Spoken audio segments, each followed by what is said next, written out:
Solar Shoe Salesman by Philip K. Dick, CHIPDIP K. Kill by John Sladek. Originally published in the March 1973 issue of the Magazine of Fantasy and Science Fiction, republished in 3 anthologies, a French one in 1977, Light Years and Dark in 1984, and Welcome to Reality in 1991. It also appeared in 4 collections of the author's stories, The Steam-Driven Boy and Other Strangers in 1973, which had a French translation in 1977, The Best of John Sladek in 1981, and a German one in 1987. This is a parody on the writing style of Philip K. Dick, who loved the story and promoted it in a 1977 interview on a radio show called Hour 25. In his own words, Sladek did a parody of my writing, This is much better than anything I've ever done. Have you read Sladek's parody of my writing? CHIPDIP K. Kill. Oh, yes. It's so much better than anything that I can do. And I walked around, and I was really off the ground, walking on cloud 9 after I read the parody. And I wrote Ed Furman, who was editor of FNSF. Those appeared originally in FNSF. And I said, I have talent. Sladek has genius. And Ed Furman wrote back and said, fine, I'm going to buy a lot of stuff from Sladek now. And he did. He commissioned 8 more parodies. And they're all marvelous, parodied Asimov. Sladek said I was the hardest person to parody.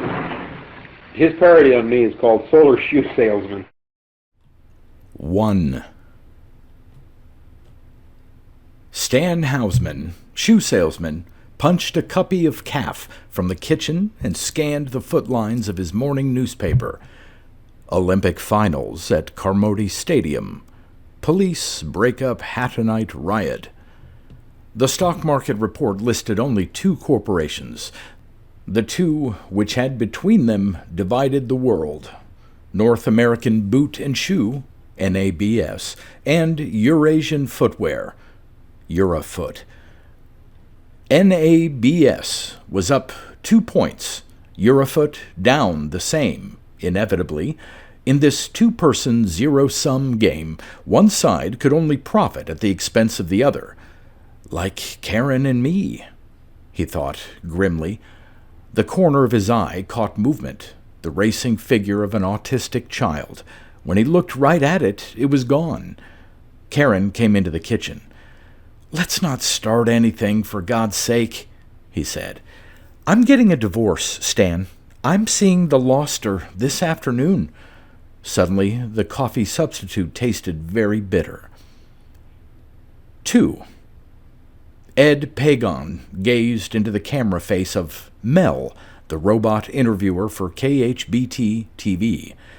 "Somehow I feel this is more than just a game I'm playing," he said. "I think a lot more is at stake here today than the Olympic Jacks Championship." "Tell me, Ed," said the robot, "how does it feel being the only male contestant in this Jacks tournament?" "How do you think it feels? Like being castrated," he thought. Forcing a smile, he replied, "Frankly, I've always thought of Jacks as a man's game, Mel. It's an art as well as a sport, and men traditionally excel in all the arts." When the interview was over, Ed went into his dressing room and warmed up. He seated himself on the floor with the regulation red rubber ball and steel jacks and tried to empty his mind for Zen exercises. The idea was to pick up jacks without picking them up mentally. Onesies without thinking about it. Twosies without thinking about it. Threesies. Ed felt pain, a band of it, squeezing his guts. Pain blurred his vision as he looked down at the jack on the floor. This was no jack. It was a tiny metal man with his arms outstretched, fastened by magnets to a steel cross. 3. Joe Fiegel stopped Stan Hausman outside the sales cubicle. "The word is, we're on the brink of war, Stan. The two company presidents are having a summit meeting this afternoon. They'll be playing one round of the game, and if they tie, we'll have war." "But they always tie, right? Hey, look!" Both men turned to stare at a figure at the other end of the corridor, a figure in the official gold and black uniform of an armorer. President Monitor was calling in an armorer to design new weapons for the company. A bad omen. Another was the unrest caused, or exploited, by the barefoot fanatic sect who called themselves the Hattonites. As Stan unlocked his cubicle and prepared for work, he thought of Herkimer Hatton's strange and fascinating cult. Little was known of the late Herkimer Hatton himself, except that he'd lived 20 years before, had been accident-prone in the extreme. In a series of over 1,000 small accidents, Hatton had lost limbs and other chunks of his body and replaced them with synthetics. Finally, he was entirely an android, except to his followers. Legend had it that he'd finished up on an iron cross, but that he would return when the world needed him. And now the world needed something, fast. Stan cleared his mind of Hatton and all other worries and turned the energy of his psychic influence upon 1,000,000 potential customers.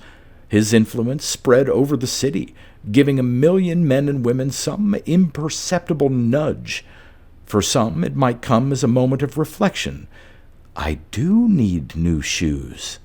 For others, it might be a slight hesitation as they passed an NABS window display. Still others would be in the stores trying shoes on, when suddenly they'd find just the thing. 4. Ferris Monitor, president of NABS, glimpsed what looked like an autistic child out of the corner of his eye. He bumped his head as he stepped into his private autogyro. "Ow! Second time I bumped my head on that door frame." His bodyguard, Truitt, stiffened. "Yes? Don't close that door just yet, sir. I want to look at that frame." His expert fingers sought and found a tiny hair-like wire. "Just as I thought, Mr. Monitor. An animal magnet set there to attract your head. Looks like the work of Nexus Brill." "You're a Foot's armorer? But assassination's against the rules." The bodyguard laughed. "Armorers have no rules, sir. My guess is he meant to stun you just before the game. Probably had a side bet on it. They say Brill is getting rich from betting on the game. Owns Paris, Rome, Antwerp, a dozen such cities. They say he's had some of them miniaturized and made into charms for his wife's charm bracelet. By the way, it might interest you to know that our own armorer, Amos Honks, visited the office this morning while you were out. He may have had access to the autogyro." Ferris Monitor blinked. "You can't mean that, Truitt.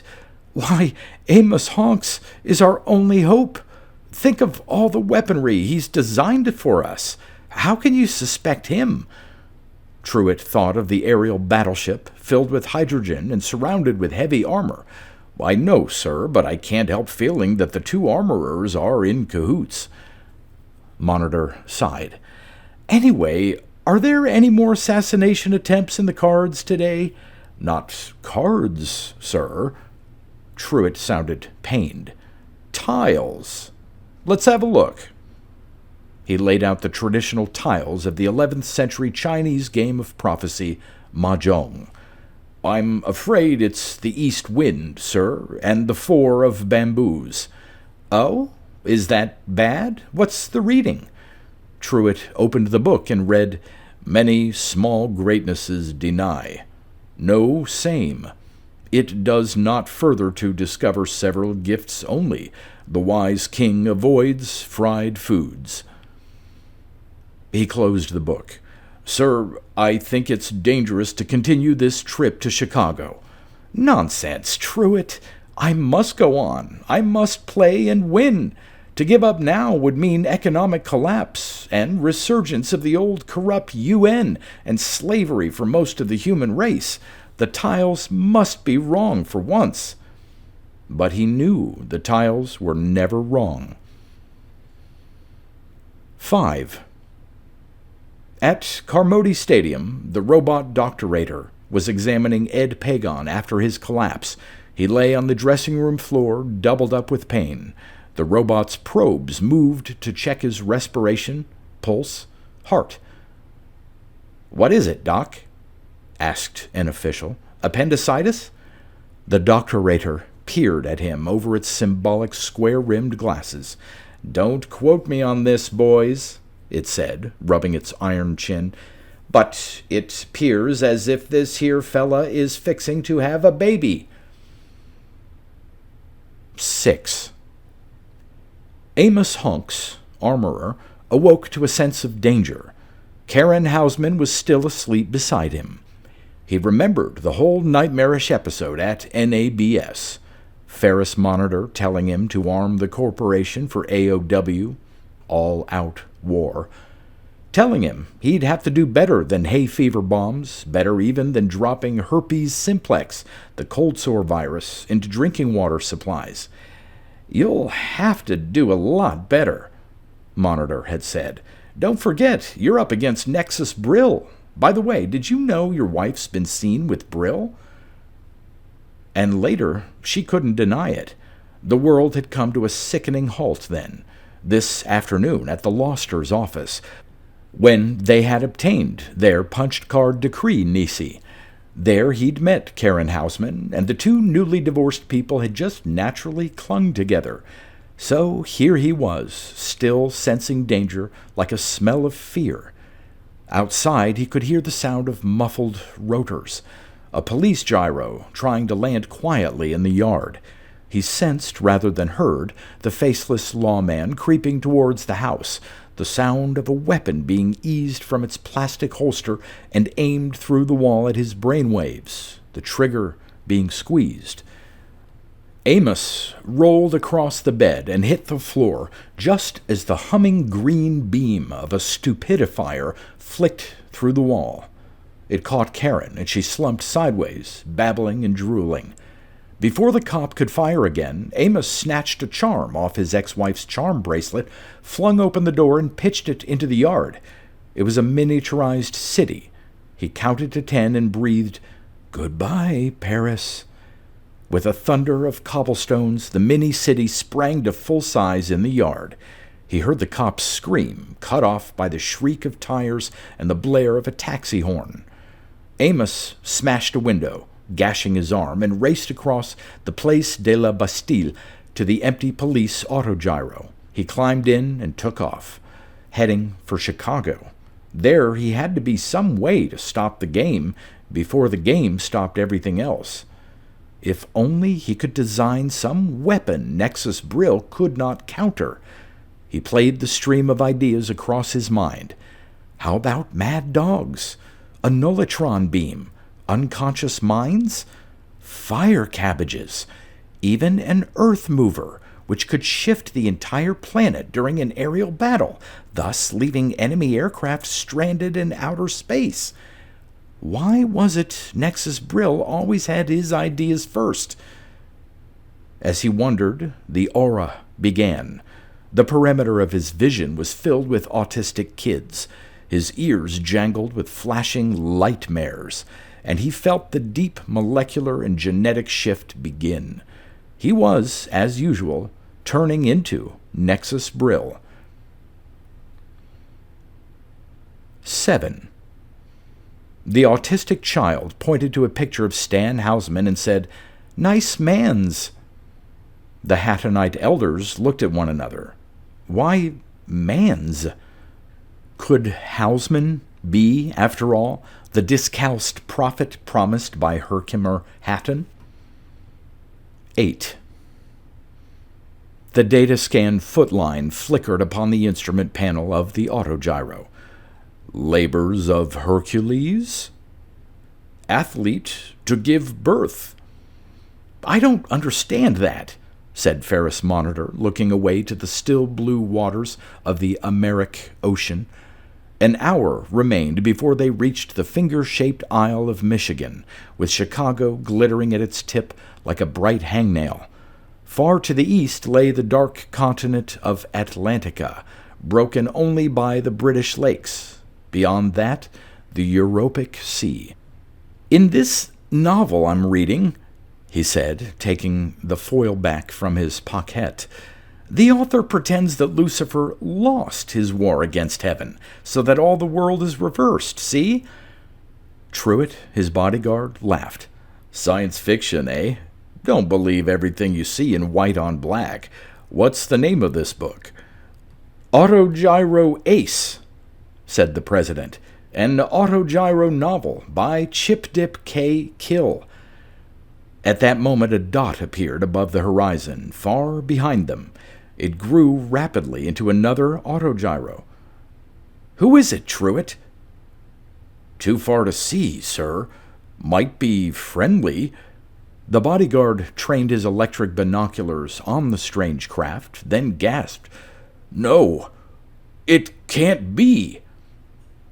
In a moment, the stranger was close enough for Monitor to see, too. The other autogyro contained another Ferris Monitor and another Truitt. As he watched, it came closer, passed through his own craft, and sped on towards Chicago. They could clearly hear the other Truitt saying, CHIPDIP K. Kill, my foot! 9. The president of Eurofoot sat in shadow behind the game table, a masked entity without a name. Sit you down, Mr. Monitor, said a disembodied voice. You know the rules of the game. When Truitt had checked his seat for bombs and virus, Monitor took his place. An aide brought in a pad of paper and ruled the traditional 4 lines on its top sheet, 2 vertical, 2 horizontal. You may go first, Mr. Monitor. You have the X's and the advantage for the moment. From the next room came gunshots and electric fizzling as Eurofoot's androids joined with NABS's cyborgs to fight off Hattonite assassins. As Monitor started to make his move, his opponent leaned forward, bringing his face suddenly into the light. You! 10. Joe Fiegel wrote, It was a 2-person, zero-sum game. Stan Hausman had established that general strict determinateness held in all cases of special strict determinateness, and in other cases as well, but he had not excluded the possibility that the advance from special to general determinateness was no advance at all. Then he himself was an android too. Joe was working on his novel, Androgynoid, written under his pseudonym H.K. Kid Clip-Lip. Joe suffered from the delusion that he himself was written under a pseudonym. 11. You see, said the president of Eurofoot, when Nexus Brill broke that window, he cut himself. He is now infected with a virus that will scourge our planet. It causes the feet to rot off. I think Amos Honks will have something to say about that, said a voice from the dark doorway. The autistic child! Wrong, said Stan Hausman. He fired the demoralizer beam once, and the odd president flopped to the floor, spineless. It was the end of the universe. All agreed. 12. Nexus Brill saw the great ruled line coming across the sky. He speeded up the autogyro and tried to take evasive action, but it was no use. The ruled line reached him and cut him, along with the earth and sky, clean in two. 13. So, it was Ed Pagon who gave birth to the new universe, eh? That's right. There weren't any sides, really, since each company owned all the stock of the other anyway, and since both were really owned by the Hattonites, well, then everyone was an android, really. Brill must have suspected as much. When he cut himself on that window, he failed to bleed. He shook his head. Brill was human, though bloodless. Oddly enough, she smiled. Then it's all over? In a sense. So saying, Stan and Karen Hausman walked barefoot with the other pilgrims into the former shoe store.